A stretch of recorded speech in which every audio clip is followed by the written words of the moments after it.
Today's video is going to be extremely short. We're doing limits at infinity number 3. There's only one new idea on this sheet, and it's an old one.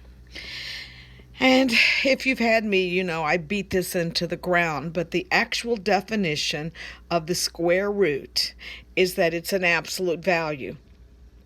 And we know when it's an absolute value of some negative number, we have to negate it, such as -2, its absolute value becomes +2. And if it's already a positive number, we keep it. So this doesn't mean negative, it means negate, and this means keep. Okay. Since we are doing the in-behavior approach, we're going to find out that this will be very useful. So when I give you the first problem, I'm looking at the in-behavior. It's under a radical, so the highest degree term is 9x squared. But now it's very important that I see, am I traveling through positive or negative numbers? Because I want to know what is the square root of 9x squared. Well, I know the square root of 9x squared is equal to the absolute value of 3x, but x is a negative number. And therefore, what do we do when we have a negative number and we want its absolute value? We always need to negate. Now remember, think of this as a -2, and so now -2 times -3 makes it a -6, or maybe x is a -1,000,000. And so this says -3 times -1,000,000 is +3,000,000. So please understand, don't think of it as negative, even though we read it -3x. It means negate whatever was there. And so now we've replaced the square root of 9x squared with the -3 times x. And now the x's cancel, and our answer is -3/5. We'll do a couple more of these.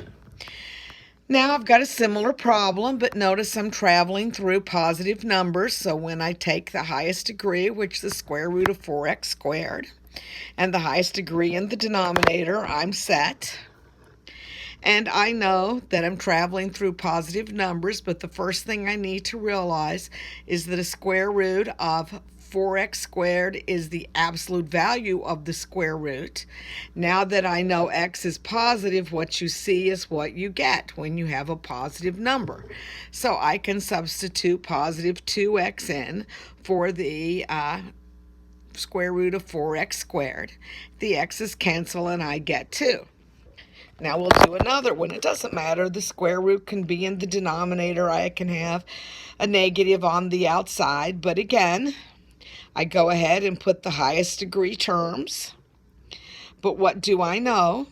The square root of 9x squared is equal to the absolute value of 3x. But x decreasing without bound, that is heading towards the negative side forever, means x is a negative number. How do you do the absolute value of a negative number? You negate.